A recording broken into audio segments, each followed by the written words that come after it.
नमस्कार, आप देख रहे हैं न्यूज 18 राजस्थान। आपके साथ मैं हूं आसिफ खान। जैसलमेर से इस वक्त की बड़ी खबर, एसीबी की कार्रवाई सामने आई। उपनिवेश पटवारी को 5,000 रुपए लेते हुए ट्रैप किया गया। मोहनगढ़ पटवारी चिमनाराम भाटी को ट्रैप किया गया। भू आवंटन नामांतरण खोलने की एवज में यह रिश्वत ली गई थी। उपनिवेशन पटवारी 5,000 रुपए लेते हुए ट्रैप हुए हैं। मोहनगढ़ पटवारी है, चिमनाराम भाटी इनका नाम बताया जा रहा है। 5,000 रुपए लेते हुए धरे गए हैं। टीवी स्क्रीन पर तस्वीरों के जरिए आप देख सकते हैं, ये चिमनाराम भाटी हैं। 5,000 रुपए लिए थे और एसीबी को शिकायत मिलने पर मोहनगढ़ पटवारी चिमनाराम भाटी को ट्रैप किया गया। सौरभ गस्ती, संवाददाता जयपुर, हमारे साथ जुड़ गए। सौरभ, क्या था ये पूरा मामला? देखिए, परिवादी ने ये शिकायत दी थी एसीबी को कि उसके जो भू आवंटन और नामांतरण खोलने की एवज में हल्का पीथे वाला का जो उपनिवेशन पटवारी है चिमनाराम भाटी, वो 5,000 रुपए की रिश्वत मांगकर उसे परेशान कर रहा है। जिसके बाद एसीबी ने इस पूरी शिकायत का सत्यापन किया और उसके बाद उपनिवेशन पटवारी को 5,000 रुपए की रिश्वत लेते हुए गिरफ्तार जो है वो कर लिया है और आगे की जांच जो है वो इस वक्त एसीबी द्वारा की जा रही है। लेकिन ये बड़ी कार्रवाई के रूप में देखा जा रहा है कि सिर्फ वो जो नामांतरण खोलने की एवज में जो वो इस रिश्वत की जो मांग की जा रही थी, उस पर एसीबी ने कार्रवाई की है। जी सौरभ, जानकारी के लिए आपका धन्यवाद। दौसा में मौसम की मार। खुदाइली गांव में आकाश से बिजली गिरी। आकाशीय बिजली से 6 महिलाएं झुलस गई। धर्मपुरा की रहने वाली ये सभी महिलाएं, जिला अस्पताल में उनका इलाज चल रहा है। खेत में फसल काटने के लिए गई थी ये सभी महिलाएं।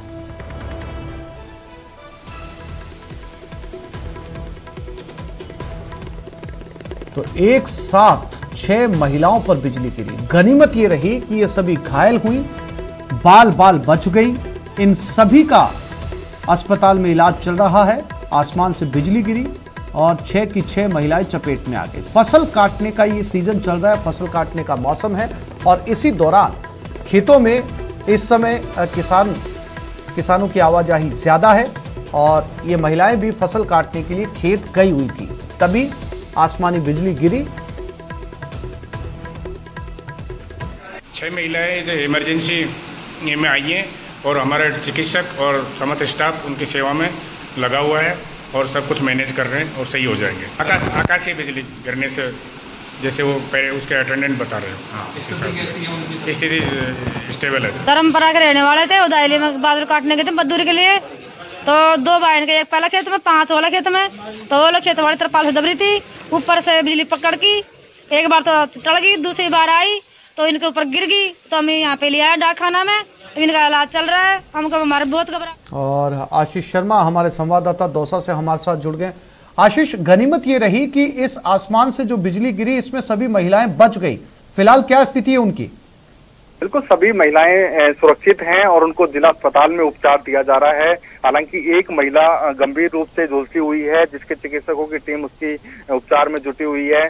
खुद पीएमओ डॉक्टर शिवराम मीणा सहित अनेक चिकित्सकों की टीम इमरजेंसी में मौजूद है और जो झुलसी हुई महिलाएं हैं उनके उपचार में सभी चिकित्सकों की टीमें जुटी हुई है। ये पूरा घटनाक्रम होदाइली गांव का है, जहां पर धर्मपुरा गांव की करीब आधा दर्जन महिलाएं फसल की कटाई करने के लिए गई थी। इसी दौरान बारिश के दौरान आकाश की बिजली गिरी और बिजली गिरने से जो सभी महिलाएं हैं वो झुलस गई। इसमें सभी एक महिला है वो गंभीर रूप से झुलसी हुई है, उसको जयपुर रेफर किया जा रहा है। बाकी जो 5 अन्य महिलाएं हैं उनको स्थानीय दौसा जिला अस्पताल में उपचार दिया जा रहा है और सभी की हालत खतरे से बाहर बताई जा रही है। जी आशीष, जानकारी के लिए आपका धन्यवाद।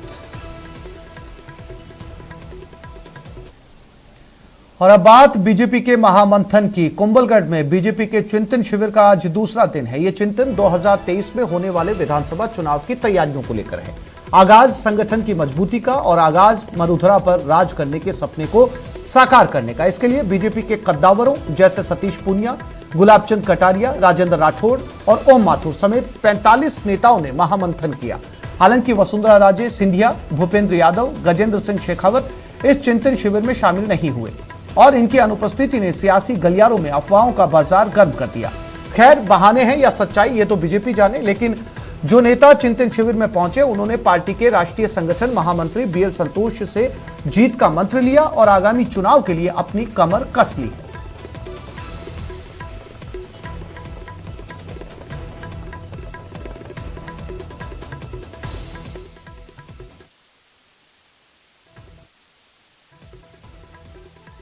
चिंतन शिविर का आज दूसरा दिन है। बीजेपी के नेता रिजॉर्ट के भीतर हैं, लेकिन पूर्व प्रदेश अध्यक्ष अशोक परनामी बाहर टहल रहे हैं जंगल के इलाके में। परनामी जी, कैसा महसूस कर रहे हैं? वादियों के बीच में मॉर्निंग वॉक तो बहुत अच्छी हो रही होगी चिंतन शिविर के बीच में। कुंभलगढ़ बहुत अच्छी जगह है, बहुत अच्छा वातावरण है और मैं समझता हूँ राजस्थान का एक ही अच्छा डेस्टिनेशन है, एक हिल स्टेशन की तरह है। कैसा रहा कल पहला दिन चिंतन शिविर का? बहुत अच्छा रहा। कल अशोक गहलोत सरकार पर जमकर हमले बोले तमाम नेताओं ने। लगता क्या है, क्या सरकार काम नहीं कर रही बीजेपी की निगाह में? कांग्रेस की सरकार तो पिछले 2.5 वर्षों से कहीं काम नहीं कर रही। पूरे राजस्थान प्रदेश की जनता पूरी त्रस्त है। बहुत सारी चीजों पर बीएल संतोष जी ने अपनी बात कही है। मोदी जो सरकार है उसको, उसके कामकाज को आम जन तक पहुंचाने के लिए भी उन्होंने कहा है। तो किस तरह आप इस बारे में काम करेंगे? देखिए, पहले भी भारतीय जनता पार्टी का कार्यकर्ता केंद्र सरकार की जितनी भी योजनाएं हैं, अच्छी अच्छी योजनाएं हैं, गरीब कल्याण की योजनाएं हैं, उन योजनाओं को घर घर तक पहुंचाने की जिम्मेदारी भारतीय जनता पार्टी के कार्यकर्ता की है और वो भारतीय जनता पार्टी का कार्यकर्ता कर रहा है। लगता क्या है, जिस तरह का माहौल है बीजेपी में, चुनाव से 2.25 साल पहले ही चिंतन की जरूरत कहां पड़ गई परनामी जी? ये चिंतन बैठक भारतीय जनता पार्टी में निरंतर होती रहती है। आपने देखा होगा मेरे कार्यकाल में चिंतन बैठक हुई थी। इस प्रकार से हम चिंतन बैठक करते रहते हैं। जी। लेकिन इस चिंतन में निकलता क्या है? आखिर दूर शहरों के चकाचौंध से सुकून की तलाश में ऐसी जगह खूबसूरत वादियां बीजेपी क्यों ढूंढती है? अब चिंतन बैठक में क्या निकलता है उसकी पूरी जानकारी हमारे प्रदेश के प्रभारी आदरणीय अरुण सिंह जी, हमारे प्रदेश अध्यक्ष आदरणीय सतीश पूनिया जी, जब चिंतन बैठक पूरी समाप्त हो जाएगी तो देंगे। इसका निष्कर्ष क्या निकलने वाला आपको लगता है? इससे पार्टी में किस तरह का मोराल बूस्ट होगा? पार्टी क्या सबक लेगी? क्या संदेश जाएगा? निष्कर्ष सकारात्मक निकलेगा। सकारात्मक निकलेगा। थोड़ी बहुत गुटबाजी भी पार्टी में है, उसको लेकर के कोई बात हुई? किसी प्रकार की कोई गुटबाजी नहीं है। वसुंधरा जी आ नहीं पाई, पारिवारिक परिस्थितियां हैं, मिस तो सब लोग कर रहे होंगे। उनकी पुत्रवधू की तबीयत काफी समय से ठीक नहीं है, इसलिए उनका आना नहीं हुआ। जी। तो यूनिटी किस तरह से हो पार्टी में, इसको लेकर के भी कोई खास सत्र हुआ? देखिए, यूनिटी तो है। भारतीय जनता पार्टी एक मुश्त है। तो भविष्य में किस तरह की बीजेपी बन रही है? लगातार अब जो है 5 साल के मुख्यमंत्रियों की तरफ नहीं देख रही है बीजेपी। चेंज हो रहे हैं राज्यों में मुख्यमंत्री, संगठन में बहुत बड़ा बदलाव देखने को मिल रहा है। तो ये नई जो चीजें हैं, ये किस तरह से मोटिवेट करेगी नई पीढ़ी को? देखिए, किसी भी संगठन को अच्छा चलाने के लिए, संगठन को मजबूत करने के लिए नए खून का संचार होते रहना चाहिए। नए खून के साथ तजुर्बे का भी तो चलते रहना जरूरी है। दोनों साथ चलते हैं। दोनों साथ चलते हैं। तो ये थे अशोक परनामी, जो चिंतन शिविर के बीच सुबह सुबह मॉर्निंग वॉक पर निकले हैं। ये अकेले नेता हैं जो मॉर्निंग वॉक पर निकले हैं, यानी कि चिंतन शिविर के बाहर अकेले यही नजर आए। हमने बड़ा लंबा इंतजार किया, उसके बाद में ये हमें जरूर मिल गए। इनका यही कहना है कि युवा जोश के साथ तजुर्बा भी बीजेपी में साथ साथ चलते रहना चाहिए। वसुंधरा राजे को यहाँ पर सब लोग मिस कर रहे हैं, वो आई नहीं है पारिवारिक परिस्थितियों की वजह से। आज चिंतन शिविर का दूसरा दिन है, आज भी बहुत कुछ खास होने वाला है। कैमरा पर्सन दिलीप चेची के साथ बाबूलाल धायल, न्यूज 18 कुंभलगढ़। बीजेपी के चिंतन शिविर का आज दूसरा दिन है। होटल हिल एवरेस्ट में कई नेताओं ने योग किया है और इस वक्त संघ की शाखा चल रही है, प्रार्थना हो रही है। होटल एवरेस्ट हिल है, जहां पर आप देख सकते हैं कि नेता बाहर नजर नहीं आ रहे हैं, सब भीतर हैं। कोई इक्का दुक्का नेता सुबह सैर सपाटे के लिए निकला, मॉर्निंग वॉक के लिए निकला, लेकिन बाकी के नेता यहाँ से नहीं आए। ये भाई साहब देखिए मिन्नत कर रहे हैं कि आप प्लीज बाहर जाइएगा, यानी कि यहाँ पर मीडिया वालों को बिल्कुल एंट्री नहीं है। और इसलिए बीजेपी जो ये कार्यक्रम कर रही है, चिंतन शिविर है, और ये जो ऐसे कार्यक्रम होते हैं उनमें मीडिया को अलाउ नहीं किया जाता है। जो बड़े नेता होते हैं वो बैठ करके चिंतन करते हैं, पार्टी के कामकाज की समीक्षा होती है, चुनावी रणनीति तैयार की जाती है और भविष्य में किस तरह का रोड मैप बनाना है चुनाव को लेकर, इसको लेकर बीजेपी मंथन करती है। 2 दिन का ये मंथन है। आज शाम को बीजेपी के नेताओं ने इस चिंतन के जरिए क्या हासिल किया, इसको लेकर के प्रेस ब्रीफिंग भी होगी। लेकिन मोटी मोटी बात यह है कि कल पहले दिन अशोक गहलोत सरकार को जमकर घेरा गया। अशोक गहलोत सरकार को किसान युवा विरोधी बताया गया और साथ में जो राजस्थान की कानून व्यवस्था है उसको लेकर के भी चिंता जाहिर की गई और नेताओं ने अशोक गहलोत सरकार पर जमकर निशाने साधे। आज जो है बीजेपी को अजय बनाने के लिए, बीजेपी की जीत का सिलसिला कभी थमे नहीं। गुजरात मॉडल, यानी कि वहां पर लगातार पार्टी सत्ता में है तो पार्टी यहां पर भी लगातार जीत का स्वाद चखते रहना चाहती है। इसलिए जो मॉडल गुजरात में पार्टी ने जीत का बनाया है, ठीक वैसा ही मॉडल राजस्थान में भी लागू करने पर विचार हो रहा है। बूथ, शक्ति केंद्र और जिलों से लेकर मंडलों तक पार्टी को मजबूत बनाने की दिशा में काम करने की एक नई जो चुनौती है उससे पार पाने की कोशिश है। और ये एक तरह से जब आज चिंतन शिविर समाप्त होगा तो बहुत कुछ नेता यहाँ से सीख के निकलेंगे और यही नेता फिर जाकर फील्ड में जनता के बीच में काम करेंगे। तभी सामने आ पाएगा कि चिंतन शिविर में बीजेपी के नेता आखिर सीख कर क्या आए। कैमरा पर्सन दिलीप चेची के साथ बाबूलाल धायल, न्यूज़ 18 कुंभलगढ़।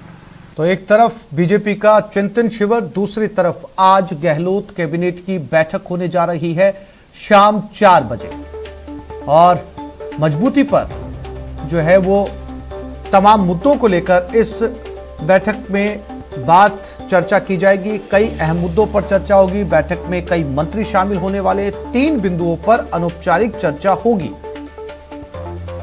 प्रशासन गांव के संग अभियान पर चर्चा की जाएगी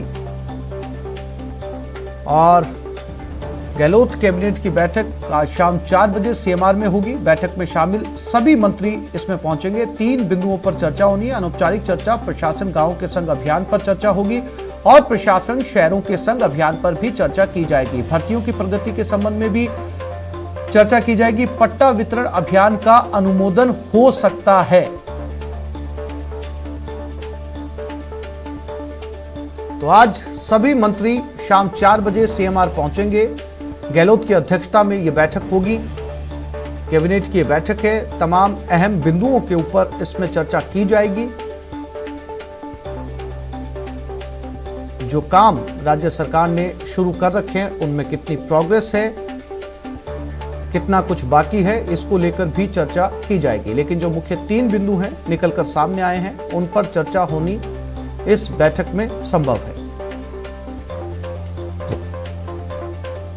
इसमें प्रशासन गांव के संग अभियान पर चर्चा होनी है। साथ ही साथ प्रशासन शहरों के संग अभियान पर भी चर्चा होनी है।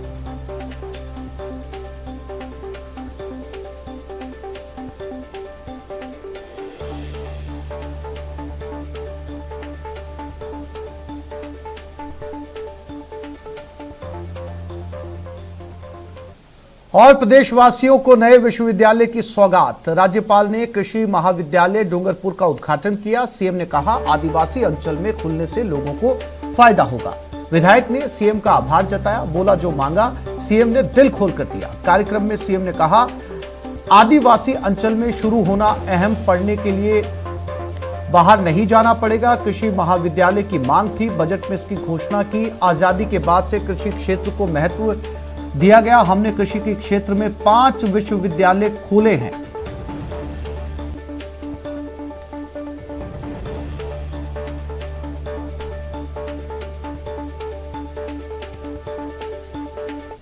और मुझे खुशी है कि इस इलाके के अंदर, जैसा मेरे पूर्व वक्ता ने कहा, आदिवासी अंचल में कृषि महाविद्यालय का प्रारंभ होना वहाँ के छात्रों को बहुत बड़ा सुविधा का लाभ मिलेगा, क्योंकि वहाँ से बच्चे बाहर जाना हिचकते थे और कृषि को लेके उनकी जो मांग थी, और हमारे मिस्टर गोगरा जी जो हमारे वहाँ के लोकप्रिय एमएलए हैं, उनकी इच्छा थी कि मैं बजट के अंदर कृषि महाविद्यालय की घोषणा करूं, और मुझे खुशी है कि आखिर में वो घोषणा हुई और आज हम सब यहाँ बैठे हुए हैं शुभारंभ के मुबारक मौके पर। मुझे इस बात की खुशी है कि हमेशा हमारी सरकार ने कृषि को लेके, कृषि शिक्षा को लेके और किसानों को लेकर के बड़े बड़े फैसले किए हैं, और इसीलिए करीब 13 कॉलेज हमने 2 साल के अंदर कृषि महाविद्यालय की स्थापना की मैंने घोषणा करी है। कोरोना काल में इस बार तमाम एहतियातों के बीच गणेश चतुर्थी की पूजा संपन्न हुई। गाजे बाजे के साथ पधारे बप्पा अगले बरस फिर आने के वादे के साथ धूमधाम से वापस चले गए, लेकिन जाते जाते भी बप्पा भक्तों को कई मंगल संदेश देते गए। क्या आपने गणपति के उन संदेशों को समझा? अगर नहीं तो गणपति के शुभ संदेशों को समझिए और आज के दौर में जीवन रक्षा के मूल मंत्रों का पालन करना शुरू कर दीजिए।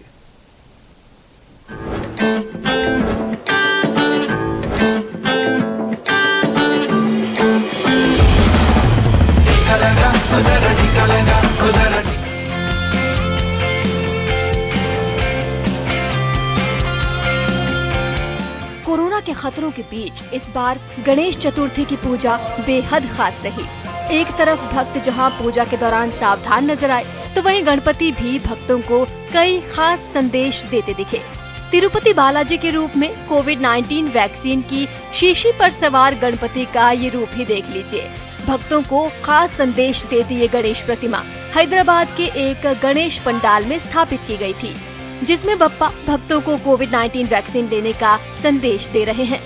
इस प्रतिमा को स्थापित करने वाले फ्यूचर फाउंडेशन सोसाइटी के सदस्यों के मुताबिक गणपति के इस खास रूप की मूर्ति बनाने के पीछे लोगों को वैक्सीनेशन के लिए जागरूक करना है।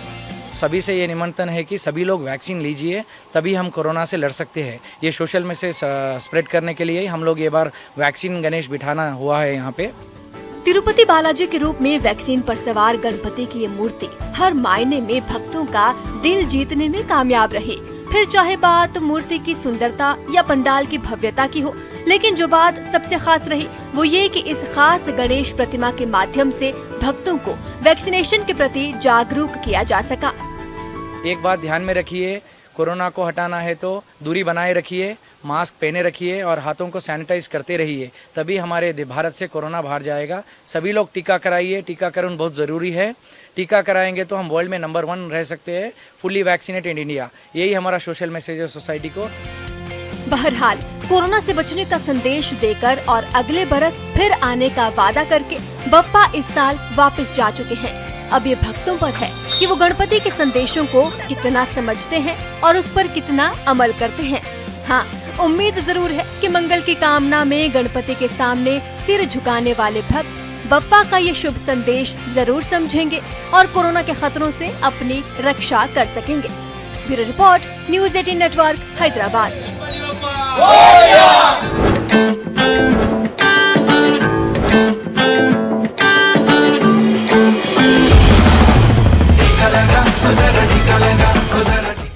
सीधा रुख करते दिल्ली की तरफ, जहां पर रणदीप सुरजेवाला इस समय प्रेस कॉन्फ्रेंस कर रहे हैं।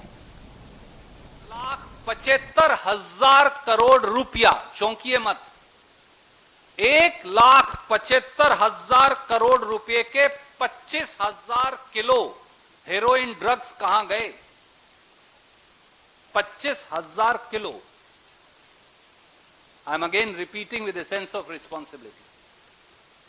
दोस्तों, हम सब ने देखा कि हाल में ही अडानी मुद्रा पोर्ट पर 3,000 किलो हेरोइन ड्रग्स, जिसकी कीमत 21,000 करोड़ रुपया आंकी गई, वो पकड़े गए। पर जो पकड़े नहीं गए वो क्या है?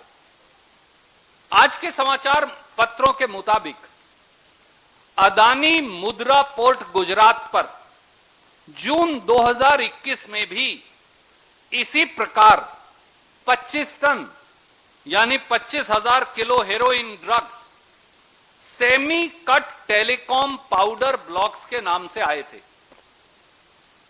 वो भी आंध्र प्रदेश की उसी कंपनी के नाम से आए जिसने 3,000 किलो हेरोइन ड्रग्स भी अडानी मुद्रा पोर्ट से सेमी कट टेलीकॉम पाउडर के नाम से मंगाए थे। कंपनी भी वही है। इन 25,000 किलो हेरोइन ड्रग्स की कीमत 1,75,000 करोड़ रुपया है और हेरोइन ड्रग्स की यह खेप अडानी मुद्रा पोर्ट पर आई और वहां से देश में चली गई, पकड़ी ही नहीं गई। आज ये 25,000 किलो हेरोइन ड्रग्स जिसकी कीमत 1,75,000 करोड़ रुपया है, आज झुंझुनू में जलदाय विभाग की लापरवाही से पिछले 15 दिनों से हजारों लीटर पानी रोज व्यर्थ बह रहा है। शहर की करबला मस्जिद के पास पाइपलाइन लीक है और रोज हजारों लीटर पानी बेकार बह जाता है। लोगों ने इसको लेकर कई बार जलदाय विभाग में शिकायत भी की, लेकिन जलदाय विभाग कुंभकर्णी नींद सो रहा है।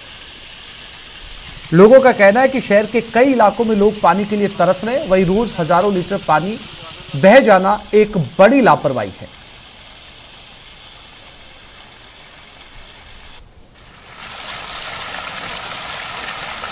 ये झुंझुनू की तस्वीरें हैं जहां पर हजारों लीटर पानी इस पाइप के फूटे होने की वजह से बह रहा है। जलदाय विभाग हाथ पर हाथ धरे बैठा है और ऐसे कई इलाके हैं झुंझुनू में जहां पानी की किल्लत है, लेकिन ये पानी ऐसे ही सड़क पर बहे जा रहा है।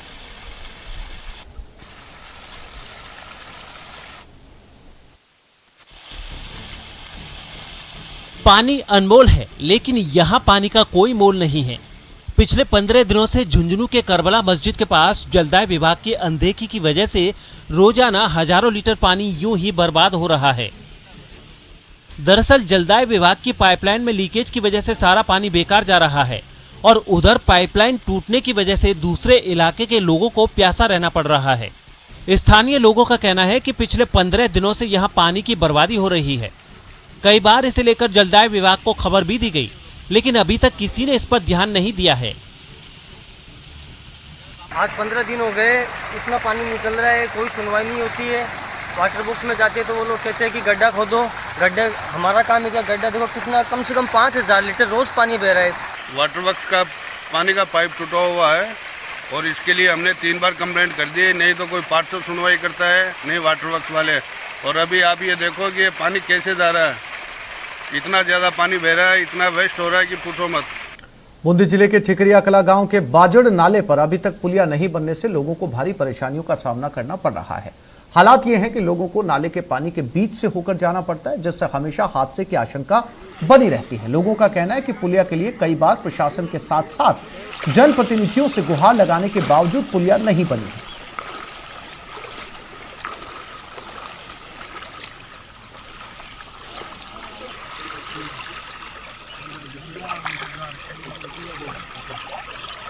आ जाओ ना।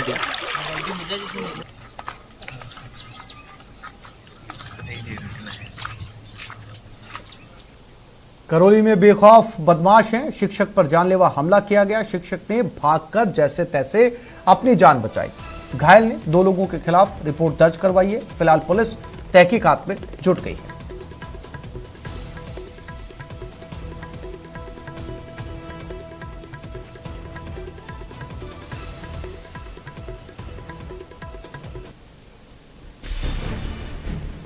जैसे ही इस शिक्षक ने अपना स्कूटर स्टार्ट किया और उसे बैक कर घर जाने की कोशिश की, लोहे का सरिया लेकर एक शख्स वहां पहुंच गया और शिक्षक पर जानलेवा हमला शुरू कर दिया। लोहे का सरिया लगते ही शिक्षक दर्द से बेहाल हो उठे और पूरी ताकत से स्कूल के गेट के अंदर दाखिल हो गए। एक शिक्षक पर हमले की तस्वीरें करौली की हैं। बताया जा रहा है कि सवाई माधोपुर के रहने वाले शिक्षक आशीष शर्मा बाल भारती सीनियर सेकेंडरी स्कूल में पढ़ाते हैं और मंगलवार की दोपहर करीब 2:45 बजे जब वो स्कूल से घर जाने के लिए बाहर निकले तो 2 बदमाशों ने उन्हें घेर लिया। एक बदमाश के हाथ में लोहे का सरिया था और उसी से उसने शिक्षक पर हमला कर दिया। इस हमले में शिक्षक के हाथ में गंभीर चोट आई है और उन्होंने इसे लेकर पुलिस में रिपोर्ट भी दर्ज करा दी है। पुलिस का कहना है कि उन्होंने इस मामले की जांच शुरू कर दी है और ये जानकारी भी मिली है कि इस शिक्षक पर पहले भी इस तरह से हमले हो चुके हैं। ये हमले क्यों हो रहे हैं, पुलिस अब इसकी जांच कर रही है।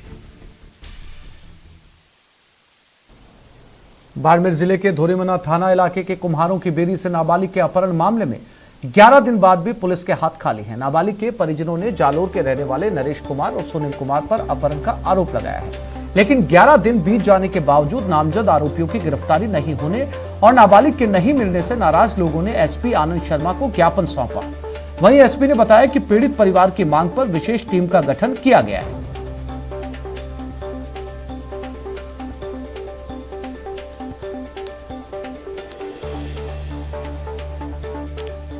मेरी बच्ची का 11 तारीख को अपहरण हुआ था, रात को लगभग 3-1 बजे। उसके बाद हमने धोरीमना थाना में जाकर के रिपोर्ट दर्ज करवाई, तो आज 10 दिन बीत चुके हैं। न तो मेरी बच्ची का कोई पता है और न कोई पुलिस सुनवाई कर रही है। देखिए, वो आए थे, उनका कहना है उनकी 16 वर्षीय पुत्री है जो 10 दिन पहले 2 लोगों का उन्होंने आरोप लगाया कि वो उसे ले गए अपहरण करके और उस पर कार्रवाई की जाए। इस पर मुकदमा दर्ज किया जा चुका है और बालिका की दस्तयाबी के प्रयास किए जा रहे हैं। यहाँ एक छोटे से ब्रेक के लिए रुक रहे हैं, जल्द लौटेंगे।